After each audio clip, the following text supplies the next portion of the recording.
Welcome to the Gita in Action podcast. My name's Radha, and I'm here with our family of seekers, which is ever growing and expanding, and it's amazing. I love that. So thanks for coming and being a part of this community with us as we study the Gita and really try to make it real in our lives. Right? We're not just here studying it just to know things. We're here studying it so that we can apply it in our lives and so that we can transform our hearts, right? Because that's what we're in the business of doing here, transforming our hearts. And the Gita does that for us.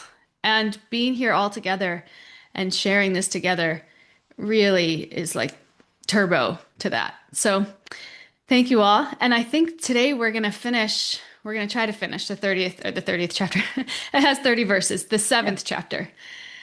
The seventh chapter. We'll see if we get through it today. Because I think we just have, four more verses left? I think we're going to start, with verse 27 today. So chapter 7, verse 27. And before we start, Shakti, do you want to lead us in our prayers? I would be honored. Om Jnana-timirandasya Yananjana Shalakaya Chakshur-unmilitam Yena Tasmai Shri Gurave Namaha Shri Chaitanya Mano-bhishtam Shtapitam Yena Bhutale Svayam Rupa Karam Mayam Dadati Sva Pandatikam Vandeha Shri Guru Shri Yuta Parakamalam Shri Guru Vaishnavamscha Shri Rupam Sagarajatam Sahagana Raghunathan Vitam Tam Sajivam Sadvaitam Sadvutam Parijana Sahutam Krishna Chaitanya Devam Shri Radha Krishna Padan Sahagara Sahagara Lalita Shri Visakantam Va Hey Krishna Karuna Sindhu Dinabandho Jagapate Gopesha Gopika Kanta Radha Kanta Namostute Tapta Kancha Garungi Radhe Vrindavan Ishvari Vrishabhanu Sute Devi Prananami Hari Priye Panchakalpa Tirubhyascha Kripa Sindhubhya Eva Cha Patitanam Bhavem Vyo Vaishnavyo Namo Namaha Jaya Shri Krishna Chaitanya Prabhu Nityananda Shri Advaita Gadahar Shivasari Guru Bhakta Vrinda Hare Krishna Krishna Krishna Hare Hare Hare Rama Rama Rama Hare Hare. Beautiful. Thank you so much, Shakti. Such a nice tone to start the class. Okay, so let's start text 27. I'll share my screen. Chapter 7, text 27. And when you're ready, Stella, can you read it for us? Sure. O scion of Bharata, O conqueror of the foe, all living entities are born into delusion, bewildered by dualities arisen from desire and hate. Thank you. So Krishna's making a very straightforward point here. He's saying all of us are born into illusion. And it's funny, like we celebrate birthdays and we say like happy birthday. But if we're honest, life isn't always happy. Right? Like even birth itself is painful, both for the mother and for the child. There is joy, definitely. There's so much joy in welcoming a new life. But the new life also is, also stepping into a world that has a lot of suffering, right? There's a lot of impermanence. I mean, the whole thing is impermanent, right? And confusing, right? So what is this illusion that Krishna's talking about here? When he says it comes from desire and hate, he's not just talking about any old desire and hate, but specifically here, he's talking about the desire to enjoy separately from him and the resentment of his position as the ultimate enjoyer. Right? That's what he's talking about here when he says, born bewildered by dualities arisen from desire and hate. This is how he would define desire and hate.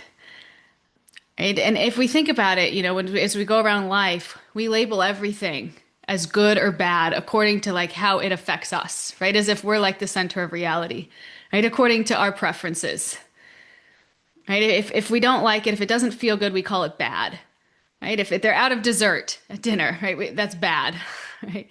If there's food I dislike on my plate, that's bad, right? If I get what I want, right? If the weather's nice, that's good, right? If I lose what I like, that's bad.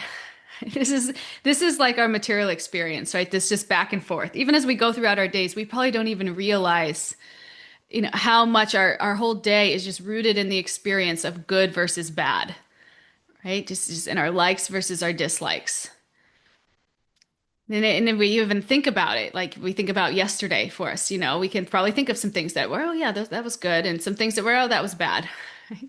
And this is all just based off of like the conception that again, we're the center of reality and everything is relative to us and the functioning of our world. Right? But the good news here is that Krishna is saying that this duality itself is an illusion. Right? He's saying this duality itself is an illusion. It's like when someone, I used to be a runner. I used to run like marathons. And I was a very determined runner. I was very competitive. I was like, I'm gonna win. And when you run a marathon, there's stretches that feel amazing. Like it's like just you're in it, and then there's stretches that don't. And you just feel like awful. Right? And and this is just that's the truth, right? There's going to be good miles, there's going to be bad miles, right? But all are equally part of the same, 26-mile journey.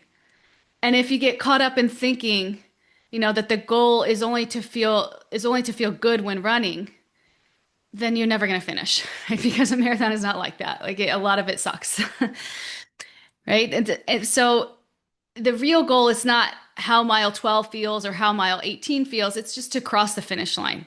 This is the goal. And so in the same way, duality, right? This feels good for me, this feels bad for me, is only real if we mistakenly think that the purpose of life is to maximize comfort and minimize discomfort.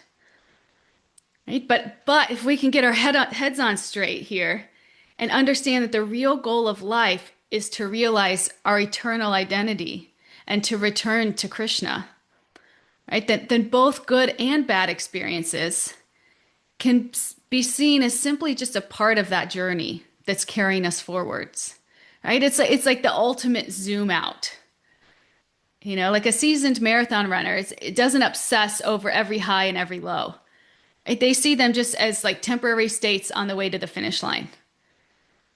Right? And similarly, a wise spiritualist learns to see this pleasure and pain as passing phases on the way to life's true goal, which is reconnecting with God. Right? And you think about how often we get like obsessed over the highs and lows, that we get like stuck in them, right? And then we mistake them for the actual purpose of life, right? How much more comfortable, how can I make my life? How much better can I control my external environment so that I'm in a good spot, right? And all that effort, all that energy is just wasted essentially when it could be spent investing in relationship with God, who ultimately we know arranges everything for our benefit. Maybe not our benefit in the way that it's always going to feel good, but our benefit in the way that it brings us closer to Him, if that's our desire. Right? And if we understand that that's really the real purpose of this material existence, right? Then the illusion that we have this duality, lessens its grip a little bit. And here's another analogy. Imagine we're watching a movie. I've watched a good amount of movies, right? And you get so absorbed in the movie that you forget that you're just the viewer, right? And then like you're identifying with the character, you're laughing with them, you're crying with them, you're riding their ups and downs. And so within the movie, there are things that you like and things that you don't like, right? And you get like glued to it, And so we know like this is an illusion, right? It's not real. But an even deeper illusion than this is forgetting that you're in the theater at all. Right? That's the deeper illusion. And this is the same truth of this world. right? We get so caught up in the ups and downs that we forget our eternal position as souls connected to God. Right? So it's like layers of illusion on illusion on, and illusion doesn't mean that it's not real in the sense that we're experiencing it, because it is, right? But it has no real meaning. And we're like meaning making machines, right? The ups and downs. It's like it can completely wreak havoc on our psyche, right? If we let it, if we don't understand the bigger picture, right, of what's actually going on. And when we can understand the bigger picture, it allows us, we can be steady in the ups and downs, right? Because we understand that they're not the point in and of themselves. It's just happening to us on the way to our final destination. And they're inevitable. Just like a marathon runner is going to experience highs and lows on that 26-mile run. Absolutely. It's inevitable. Right? So, okay, I have one more analogy. And this analogy is going to bring us deeper into this point. Right? So stick with this last analogy here. Krishna uses this image, right? That there's a sun, the clouds, and the person on earth. We've talked about this one before, right? The Krishna is the sun. He's always shining, right? And the clouds are his illusionary energy, right? And we're the person on the ground. So sometimes the clouds shift and we glimpse the sun, but then they move back and they cover it again. Right? And what we have to understand here is that we can't blow away the clouds on our own strength. Only Krishna's grace can fully clear them. So it's good to hear these things. It's good to know, like, but at the same time, understand that we can't blow the clouds away on our own strength. Only Krishna's grace can fully clear them. And this is why the Gita emphasizes steady spiritual practice, right? Hearing, chanting, serving. Right? These things attract Krishna's grace, which blows that cloud away, so that the consciousness becomes clear. Right? It gradually uncovers our true consciousness. It's just this process of baby steps, right? But each one brings us closer to this clarity. And the last thing I'm gonna say here, and then I want to hear from you guys, is that this is very encouraging, right? Because once the clouds are fully lifted, once we return to God, we don't fall back into illusion again, right? This is like the most encouraging part. And Krishna promises this, right? The scriptures assure us that liberation is final. And this makes sense, right? Because when we experience the fullness of loving God, why would we ever want to return to the emptiness of illusion? Right? And also, once we obtain God, right? Once we reach God's abode, He helps us remember, that we've been there. We know the consequences. We don't care to go back. Right? Okay, so yes, we're all born deluded, but we're not doomed, because liberation is possible, and once we taste it, it's permanent. That's the ultimate freedom that Krishna's pointing out, or pointing us towards.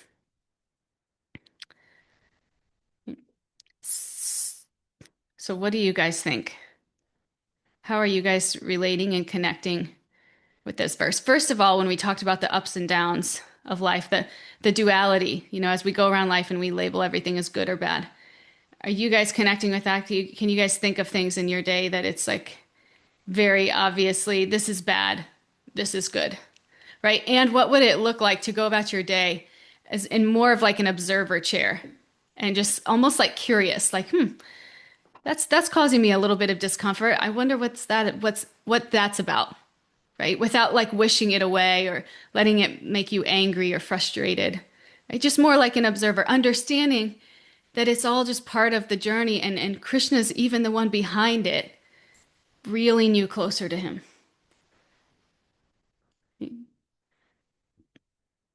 But we get caught up in it. Yeah, Katie. Hi, Bolt. Yeah, thanks. Just like a few things are coming to mind, and I'm not really sure how to link them, but we'll try. Um, I've heard that it's nice to try to think rather than good and bad, like favorable and unfavorable. Mm. And it kind of puts it in a little bit of less of like a I don't know, like negative or like placing like a value, just like, is this favorable to my growth in Krishna consciousness or unfavorable, you know? And I should try that more because I don't remember to try it as often, you know? But that came to mind. Well, And then, that's really nice, Katie, because yeah, favorable and unfavorable, the way you said it, it's relative to your growth, your spiritual growth. It's not relative to your comfort, right? yeah, So, yeah, so there, right there, you're reframing, or your conception of reality, and the whole goal of why we're here, to one of connecting with God, and not one of maximizing my comfort and minimizing my discomfort. yeah, Yeah, yeah. so And that's just like that in my itself. desire, you know? Yeah, Yeah, right. yeah, Very nice. Okay, very nice. And let's what yeah. other points do you have? And then, oh, yeah, I was also thinking a few days back about a class we had a while back where you also like we also discussed like this meaning making machine stuff, like, Mm, and that can be really intense and really like strong, and sometimes just bring up too much attachment and emotions, and um yeah, so, and I was feeling a lot of anxiety this past week, but I was thinking like, I know this is going to end. That's very helpful. And also got some advice that like, yeah, maybe some of these things, it's just showing where you still have attachments, and if like things come mm, up again, um like it's okay. It's just like, yeah, another opportunity to kind of like see where we have strong attachments and stuff. And yeah, and that was just helpful. Like it doesn't mean that I am like it's bad or I'm struggling and it's because I'm a weak, or like, you know, it doesn't mean like any of all of that doesn't have any you know, really doesn't mean anything. It's just like mm. this is something we just need. I can wait a little. I can reach out to friends or use my resources, and um you know, to do some a kirtan to move some physical symptoms of anxiety, you know. Yeah. Um, yeah, and like I sound very chill about it now because it's wound down, but you know, it's also like sometimes you're just kind of stuck there, and like, you know, but anywho, it helped to think, remember, like it was coming to me to remember, like this doesn't have some negative meaning, you know. And Mm. it as I've said many times, Krishna blesses me with reminders of like, don't be so hard on yourself, like, you know. So Yeah. those I think if I remember anything else I was going to say, I will hit you back, but that's what I've got for now. No, and you know what, Katie, those are really nice points, and they really connect exactly with what we're saying. Is that like this process, the ups and downs, it's not going to always feel pleasant as Krishna's bringing us closer to him. Mm, Right? Just like you said, like when we're shedding attachments, things that we've relied on for our security that we think we need to be happy, it's scary when they're pulled away from us. mm, Right? But yeah. yeah, and it doesn't feel good. Like we shouldn't expect it to feel good, but that's also the point, right? Is that as Krishna's bringing us towards us, as our love for Krishna is increasing, naturally our affection for material energy is going to decrease, right? Our attachment to material energy is going to decrease. And that's a process that can be a little bit painful, but it's for our betterment, and it's bringing us closer to the goal. And we have to learn to see it like that. And in the moment we might not. In the moment we're going to be more, upset about it. But know that that exists at the end of it. That's what we get as spiritualists. It's not going to like guarantee that as we go through these things, you're going to be happy about it. No, but it's going to allow us to see what's at the end of that, what's at the finish line, right? And Mm, to keep our eyes on that in a way that doesn't completely derail us, right? And like you said, we turn this into meaning 100 different things that it doesn't, right? That mm-hmm. when it really just means that Krishna's bringing us closer to him. And just like you said, we have to be patient, knowing what exists for us there in that relationship with him. Yeah. Thanks. Yeah. And it's helps set our expectations more realistically for ourselves and for others. Yes, Yeah. exactly. Sometimes even when we want to, when we're 100% sure we're right, like this is happening to me because of this, and this person is treating me badly because of this, and they have all these problems. Like, okay, even if you're right, which you may be, that's not the point, right? It's like you don't even have to go into all of those stories because they have no real bearing. Like, just save yourself the energy, save yourself the stress, pull yourself out of that story, and put yourself into this reality that you're an eternal servant of God. And this life is, and if you use this life correctly, it will bring you closer to realizing that identity. And in that, all of these other identities, they just don't matter as much as you think they Mm. do. Hmm. And actually, they end up causing a lot of suffering. Yeah, and a lot of like thinking we're not good enough. Yeah. And or like, if something doesn't pan out, rather than this is Krishna's plan, I'm sure there's something different, or the lesson, or something else coming along, we can get it was coming to me like, if something doesn't go our way, that might, general like material world sense, be like, okay, less value, like not Hmm. getting a job or not getting a promotion, like things that like we, but in the our world, there's clearly like value placed on, in a Yes. system of up and down. It was really helpful to me to be like, this does not mean like, because really what's upsetting about that kind of stuff is that it can make me feel like I'm, ugh, like what the heck is wrong with me, but Yeah. I actually, that's I was like, that's not how Krishna feels about me. Like, that doesn't mean that I am less value, and that was really helpful too, yeah. Katie, you're having like a mic drop moment this class. All your realizations, they're so on, and yeah, we appreciate that. I remember that same realization when I was dating and like something wouldn't work out, and it was like you can take that to mean something about yourself, and you can end in a really, you can like go Mm, spiral, mm, right? Or you can take it and just say, you know what, that wasn't meant to be. It doesn't mean anything about this person. It doesn't mean anything about me. It just means that it wasn't a good fit, and it's time to move on. mm. And even if you were a crazy person and it is actually all about you, like just just just kind of washing your hands free of that and moving forward. It doesn't mean that we don't take responsibility necessarily, but just kind of letting some of these stories go and trying to, move forward Yeah, hi the best we Paul. can. Yeah, so nice. Thank you, Katie. Really Thanks. nice. Shakti. Hi, Bill. Good morning. I'm wondering if it would be all right if I read something out of the Nectar of Instruction, Sure. a little short. So I'm doing Bhakti Shastri, right? So I was just learning this. It's text 4, and it's Dadati Pratagonati Goyam Akiti Prachatate Punkti Bhojate Chaiva Sadvaham Priti Lakshanam.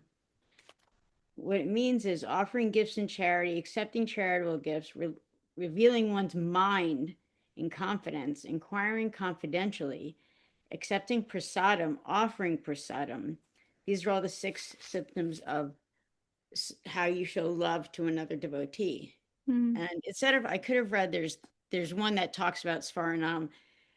The one before that actually is there's favorable and unfavorable things that you should do. But I Mm. felt like we know those. We know those. So well, we don't. Well, no, I think we do know those. And I'm just listening to all the people talk all the time. I feel like you got like everybody knows them, but we all fall into this trap of, yeah, well, I know it, but I am so needy that I blah blah blah or whatever it is. And so we put it back onto ourselves, like Katie was saying. And I think like what I'm trying to do, and I am far from being anywhere that's that devotee still crawling up the hill. But when I was trying to memorize these verses and what they mean, and then also the Isha Upanishads, which is a lot, and I kept thinking like I liked verse 4 because it told me, okay, it took me out of unfavorable, favorable. It took me into what can I do to connect to devotees, to be humble, to show humility, to do things that will bring me closer to Krishna, and not Mm, like favorable. I mean, I think a lot, I mean, I hear Katie speaking. She knows the favorable, unfavorable. Our minds don't always know that, so our minds tell us other things. But what I'm trying to do, and I don't know if it's going to work, is not skipping it, knowing it's there, but going to, okay, what can I do to make the mm, change? What, instead of falling back, which I do all, is a habit, and I don't think it's just mine, but I'd love to say it's my habit and I own it. It's not. I know that we all do this, or a lot of people do, but really figuring out, okay, I know this happens, but what can I do to bring myself out? What can I mm, do to grow, to change, to get closer to Krishna, to not be full of myself, to not have ego, like all these things that are so ingrained in me that I don't like about myself. What can I do to be a better version of myself? And I like mm, what Katie said is favorable, non-favorable, not because it feels less judgmental on myself, but what can I do be, so I'm not saying I'm a bad me, but how can I be a better version of me? How can I offer that person to this group? mm. Very nice. Very nice. So Thank you for sharing. Mariah, we haven't heard from you in a while. Where are you? I saw your hand up. Yes, I'm here. I'm just going into the school to drop Luna off, but I want to share, Shakti and Katie, both of you, thank you for sharing such great insights. And Shakti, because you just shared, it's fresher in my mind, but I hear you. It's like, what activities can I do to let my higher self come through, right? Like, instead of thinking, oh, I can't do, or I need to change, just think, what can I add? Like, what activities will push in the good habits and push out the bad habits, right? So that's beautiful. Thank you for sharing that. And then Katie, all that you're sharing, like, my mind, we're on the same wavelength. Like, I totally understand. It's just like, and recently, I've been kind of feeling that, like, just discouraged, like I should be doing more, or I want to be doing more, or whatever it is. And um or like I don't feel like I'm doing as much as I could, so I'm like putting myself down, or still these negative stories come up.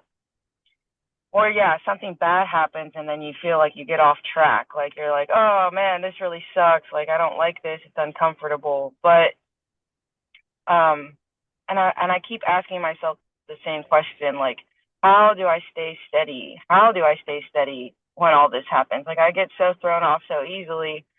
What can I do to stay steady? And it isn't like, it is what we do, but again, it's also like that mind shift, the mindset shift. And all of those things that you shared, Katie, like, this is temporary, this anxiety will pass. I say those things too. But recently, one that's really been coming up for me to remind me is Krishna is our best friend and our well wisher. Like, that's been my Mm, new mantra, because it's like, that really just puts me at ease. Like, Krishna has a plan. I don't know anything. I don't know why all this is happening, whatever it is, that's making me feel uncomfortable. I don't know why it's necessarily happening. I can try and pick it apart and think that I'm figuring it out. But ultimately, I have no idea. Krishna has a plan way bigger than I can even understand. And he's my best friend. And he is working it out for my highest good, right? So that's been my new mantra, is like, Krishna is my best friend. He has my highest good in mind.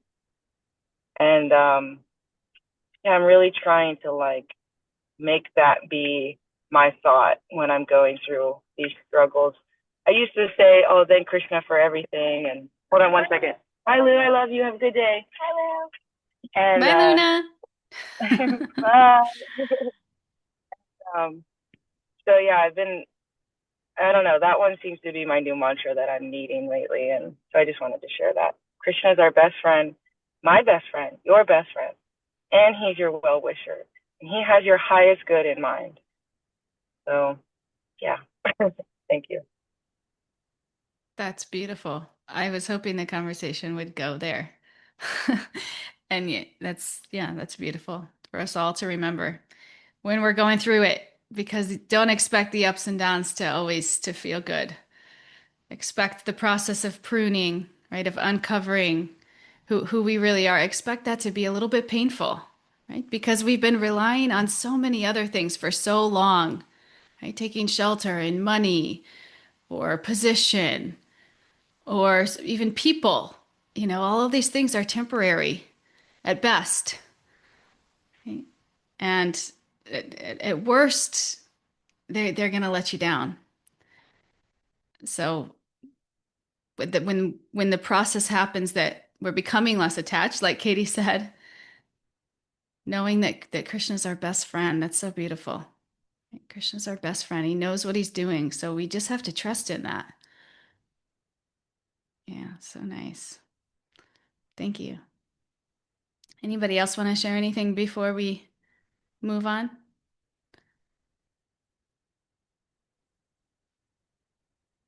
Okay, let's go to 28 then. Whenever you're ready, Stella. Okay.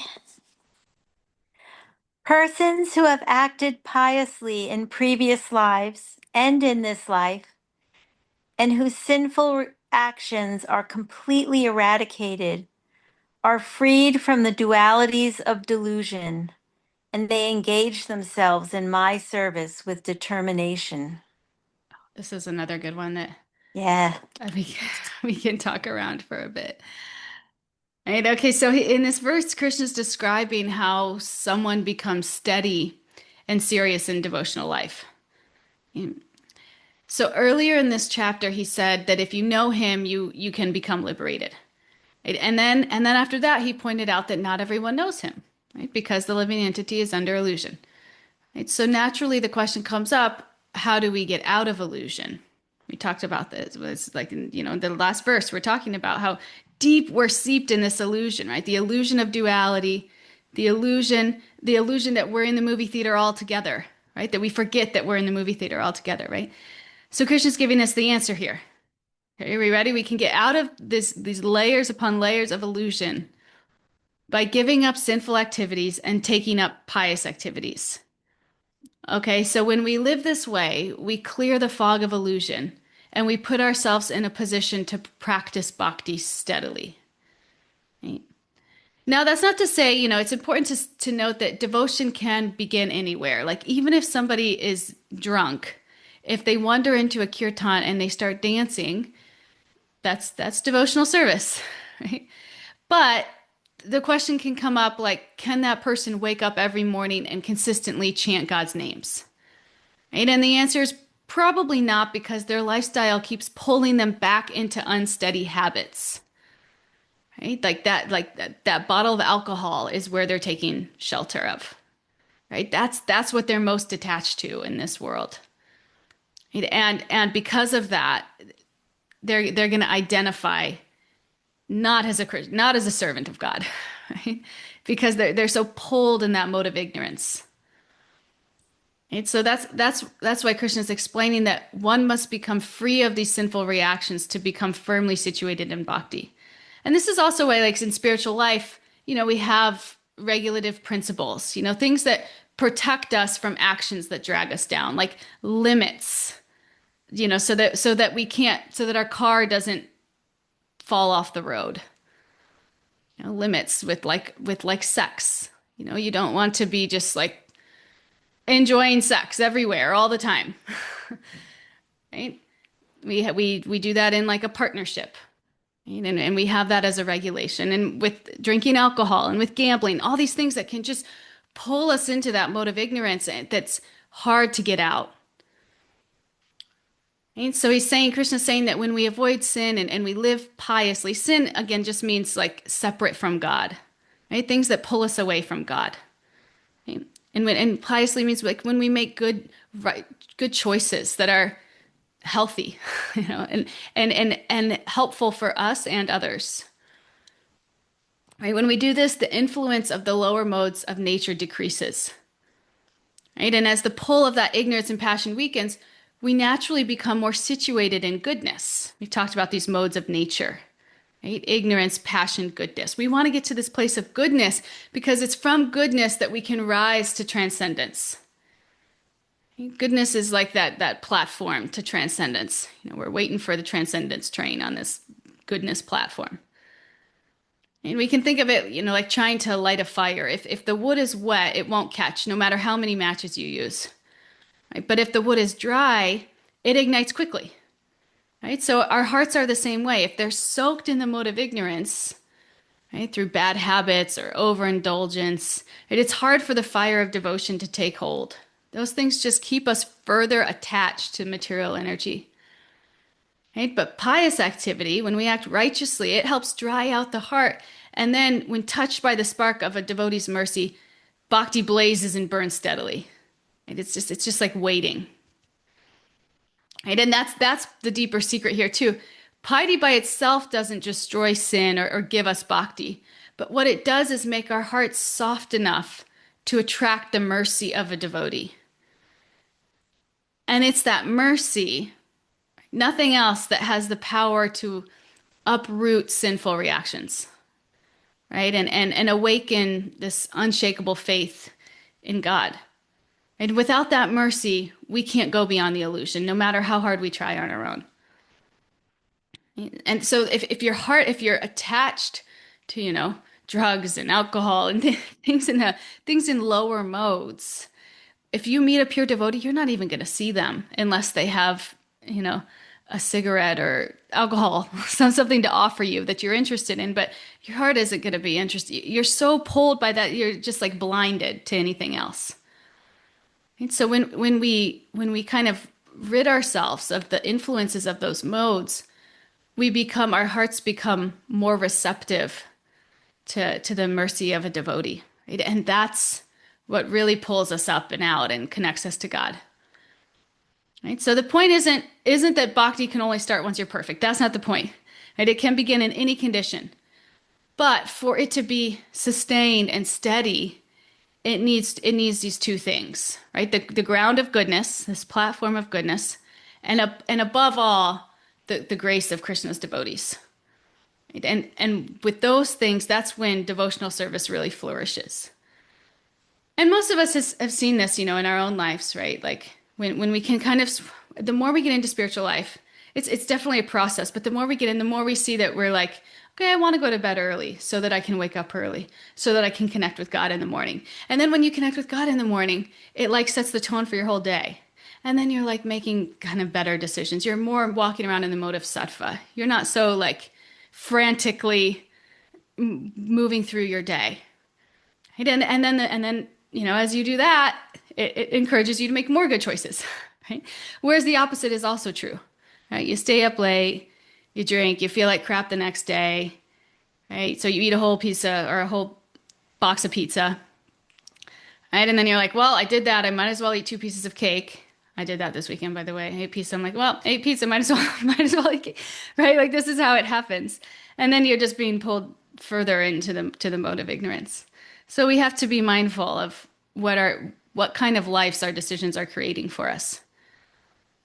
Because that's how it starts. Okay? So this verse is showing us this. It's really practical, right? We become determined in our spiritual practices when we live purely and we let go of impure actions. Right? And someone may ask here, like, how can we live purely if we don't yet have strong determination? And isn't that like a catch-22? And the answer is, with whatever determination you have, you put it towards serving God and towards and try to pull out of things that are, unfavorable, right? As Katie would say, right? As to try to pull out of those things. And with that little bit of determination, God will see that, right? And he'll pull you higher. And it'll happen just like step by step, right? Like a bodybuilder, right? Like a strong muscular body comes from a disciplined workout routine, but it can be unrealistic to expect a beginner at the gym to have that kind of physique of like a seasoned athlete, right? But even at the very beginning, we still have some strength to get started. Right? So by using whatever little muscle we already have and exercising consistently, we develop more and more strength over time. Right? So it's the same with our spiritual lives. Right? We may not have that unshakable determination at the start of our spiritual life, and that's okay. I mean, we can't really expect to. But what matters is that we're using whatever determination we do have to keep choosing God over the things that pull us away from Him.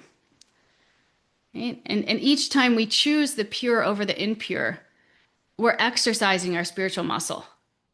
And gradually we build a stronger habit of purity. Right? And the beautiful thing is that Krishna notices even the smallest sacrifices we make for him. Right? When we willingly let go of things that used to pull us away for his sake, that offering pleases him and it attracts his mercy. Right? And it's this mercy, not our grit, right? We like to believe it's our own, our own determination. No, it's the determination attracts his mercy. And it's this mercy that changes everything. And Krishna's grace shows up in our lives as an increased taste for the pure. This is how the cycle happens. Right? Then you make another good decision, right? And another good decision, right? So when that taste awakens, it choosing God becomes easier and easier, right? And this naturally strengthens our determination to stay on the path. So this determination is both the fruit of purification and the seed that starts the process. By offering even our imperfect beginnings, Krishna responds with his mercy. And then that's what helps our determination grow into something steady and unshakable. Right? Oh, I didn't realize I didn't stop sharing. So be careful not to think that, you're the reason. We can become proud that way. And that's just like another layer of illusion because you're never the reason. Right? Anything good that's happening in your life, any steps that you're making towards God, that's God's mercy. Your determination may have attracted that, but ultimately your determination is like removing a beak full of water from the ocean. Right? It's like what happens when we do that is God sees your effort and God comes and helps you. But we don't have the capacity to bring ourselves closer to God. God does that when he sees our effort. Stella, please share with us. And it's so much easier to make good choices when you're around people who are also trying to make good choices. Mm. And that's one of the things I love about, this twice weekly. It reminds me, my husband reminds me too, but just to have, association that of people who are trying to do the same thing I'm trying to do. You know, it is a little more hopeful because uh, I could, you can learn from others too. And yeah, and that's just like a pillar of spiritual life, right? Is Yeah. our association. Like you are the top 5 people that you hang out with.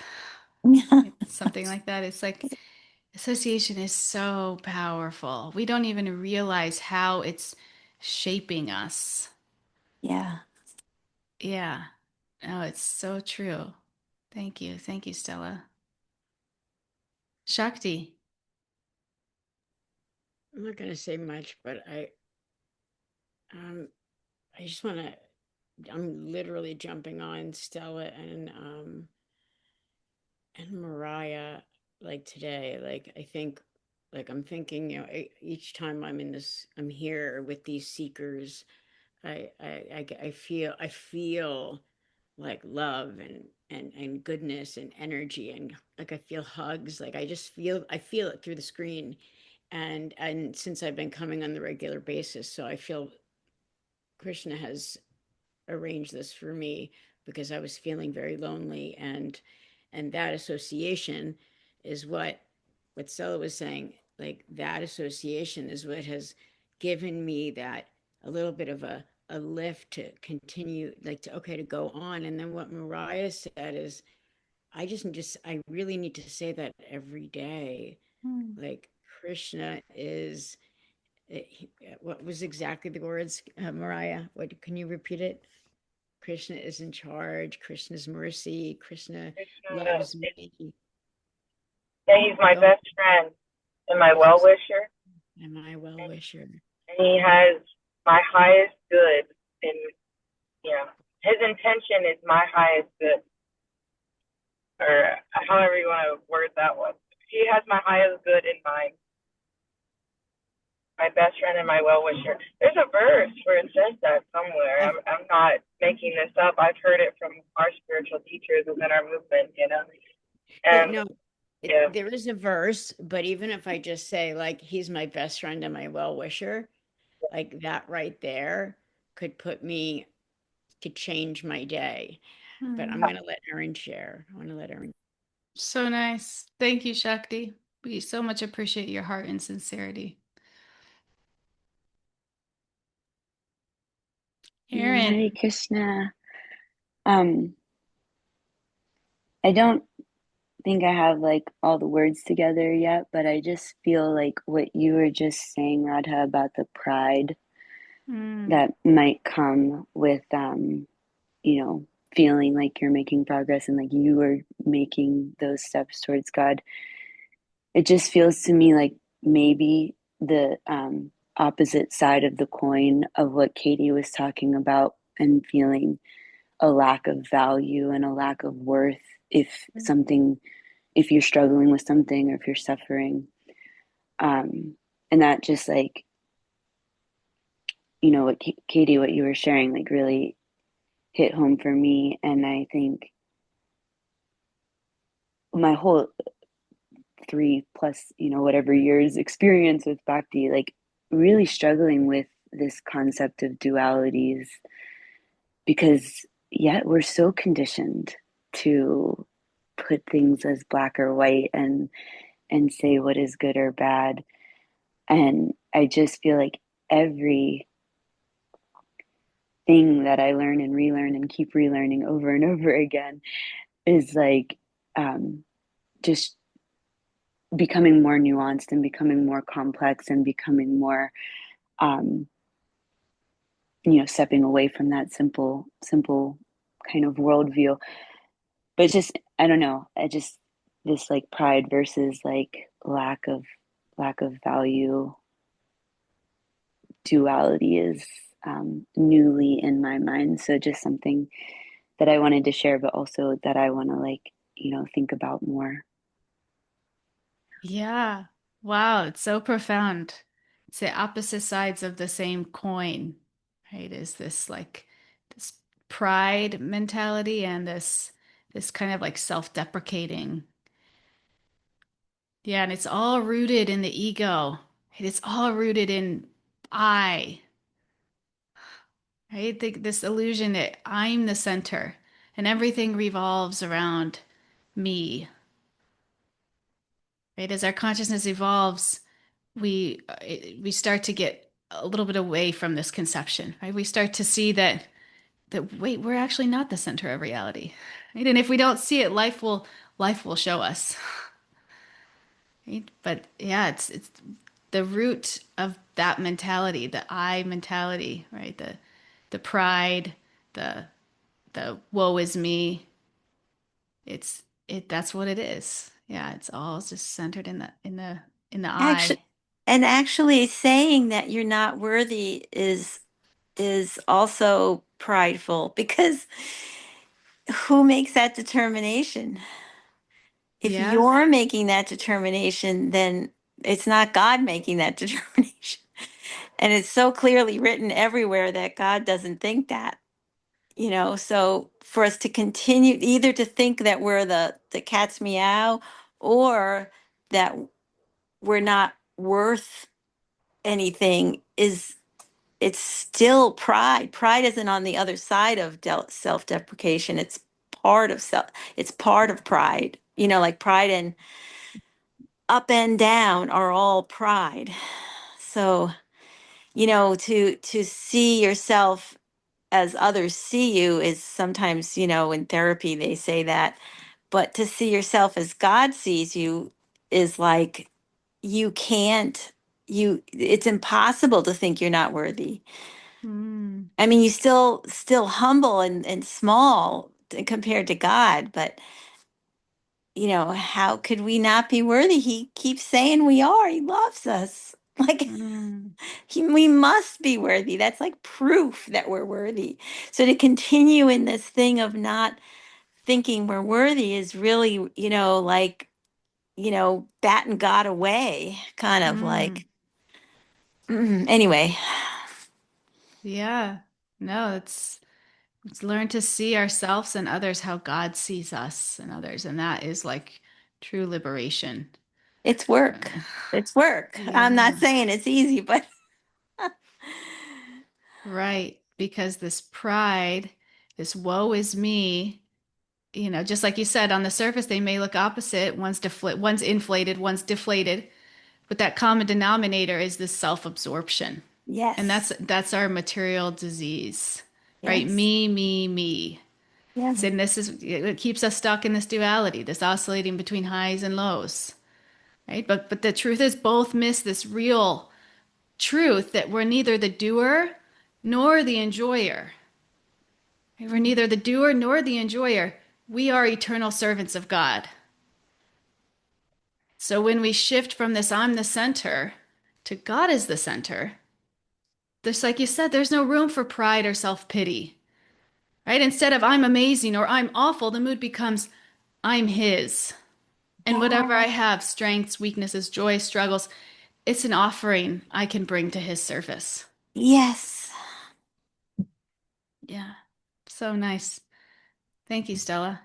I need a class just on this. Like, Yeah. I recognize in myself a lot. I get so hard on myself, and I self-deprecate a little bit. It's not as bad as it used to be, and you know, coming back into bhakti helps a lot. But I still notice it in myself, and then I almost have like this judgment towards people who are like overly confident because I'm like, oh, you're just like egotistical, and I'm like, wait a minute, and I know, like being self-deprecating or like having this lack of worth is just as egotistical. And yeah, I need a class on this or something. I don't know. There's like a block there for me that like I need to like burst through it. Just sharing super vulnerably here on that. But yeah, it's just yeah, I wanna go deeper in that idea. I know it, but I need to go deeper. Thank you for Hey, sharing that. that's a good retreat session for April. Yeah. I'm gonna, Yeah, Yeah. I'm gonna Maybe we'll say write that. this down. I'm gonna study it more too, and maybe I'll have more insight too. So thank you for sharing. I Yeah. Maybe you posted. study it and you give us a little thing at the retreat, Mariah. Well, yeah, I'll need help with it too, but yeah, I'll try my best. Thank you. Yeah. It's funny, and it's funny too how quick we are to judge others for being prideful or just like you said, to the degree that we're even judging others, we're missing the point, right? We're still stuck. We're just as stuck, right? Because the point is outside of that, right? It's like if we imagine like a stage play and and and pride is in like an actor who gets a few good lines and thinks like, wow, this whole play is about me, right? Like the audience must just love me most of all. Right. And then the same actor forgets their lines and they think like, oh, I've ruined everything. Right. The whole play is a disaster because of me. Right. But like both actors are missing the point. The play was never about them in the first place. Right. They're just part of the cast. But the story belongs to the playwright and the director. So in the same way, like life isn't our production. It's not our production, it's Krishna's. Right? And pride makes us overestimate our role. Self-pity makes us overburden ourselves with false responsibility. But either way, the illusion is thinking that the spotlight is on us. Right? And just like when we judge somebody for thinking that the spotlight is on them, we're still in that mode of spotlights, right? When the truth is, Krishna is the playwright, the director, and even the stage itself. Our role is simply just to play our part with sincerity and devotion. Right? And when we remember that, we can drop both pride and self-pity and focus on offering our performance to him. And if we're really doing that sincerely, we're not going to get tied up in how anybody else is doing their performance, right? We're going to see everything as Krishna's energy. And that's how we get out of it altogether. Yeah. But And I recognize that my judgment towards those who seem overly prideful is, I love that idea, or it's more than an idea. I think it's factual. When we judge others, it means that there's like something within us that it's showing us that reflection. There's something within ourselves that is needing healed, right? And so when I see people are overly prideful, it's like, yeah, it's like showing me that mirror, like, well, you're kind of overly self-pitiful, right? Like, sometimes. And so what is that, and so I'm love how you guys are bringing it. It's like this opposite of the same coin. And how can I just become neutral to both of those things? Yeah. So thank you. Yeah, thank you. Anybody else want to share with us here? Any final reflections? Doesn't have to be related to this. It could be anything from the class or anything you're going to take away with you. I just shared a really nice verse from the Gita, Bhagavad Gita 9:18. I am the goal, the sustainer, the master, the witness, the abode, the refuge, and the most dear friend. Mariah, that one's for you. That one is by you, it's you, your word, like Krishna putting youth into me to look for a verse, to find something, because it's so like that could be something I say every single day. He's my well-wisher. He is my best friend. And if I can say that every day, I can almost guarantee my life will start to change even Nice. more. Right, Mariah? Right. Haribo. Hey, whoa. So nice. We have that verse waiting for us. Bye. Yeah. Anything else from anybody? Aaron, what are you leaving with?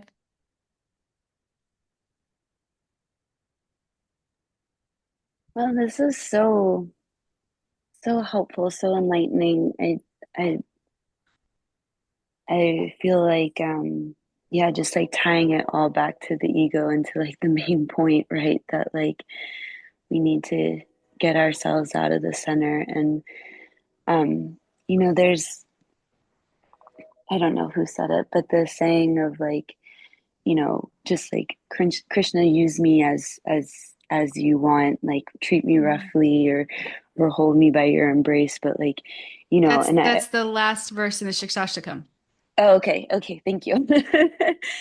And it's, I mean, that sentiment is so beautiful. I really would like to not be treated roughly, but but I hear the sentiment, and I think like it's really hard, when you want something and you want your life to go a certain way, or you have a picture of like, you know, just like your plans and your own goals and your own timeline.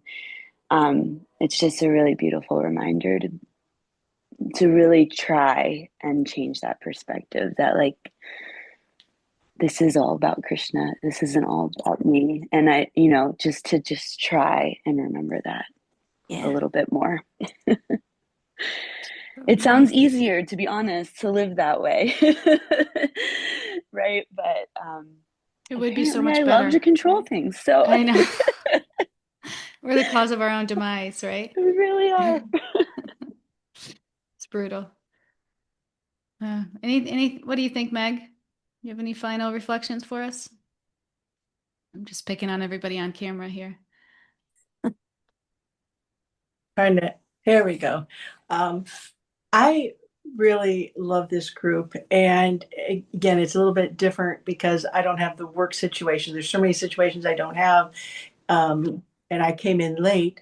But the softer approach is I hear you lovely ladies talk because I'm so used to harsh words. Just do it, just get over something, the harshness. And from again, inundated, whether it's from our birth family or decades of work or whatever. And so I love the gentler approach. It doesn't make it easy. It's definitely not easy, but I love the gentler approach. It's just more, you feel like you're getting a hug, Mm. and it's something you want. And so everybody, what you say, and I have to hear, like last week when I missed the class and I heard the recording, then I can go back because sometimes I'm on my path and I'm here, but I still have to work on a softer approach. And it's because then you feel better. Yes. And that's, everywhere what everybody's saying is what's in alignment with me. But I just love the lovely words of wisdom. So thank you all for sharing. And I'm going to miss a couple of weeks because of vacation, but I will have the recordings. And so I won't really miss out, but I won't be able to be present until later. But thank you. Thank you, Meg. I love that about spiritual life. It doesn't have to be hard. I remember my therapist telling me that about like, she's like, not everything has to be so hard. No, it's not. It's joyful. It's loving. It's like a big hug. That's spiritual life. Yeah. We've just neglected ourselves for so long. We think it has And to be hard. it's so merciful. I mean, this class and all our classes and our relating and relationships together, it's just like, wow. It's just so there's Krishna is so gives us so much mercy, and it's Yeah. so great. So that was coming to mind It's so soft much. because Krishna is, right? It's Krishna's mercy. Thank you.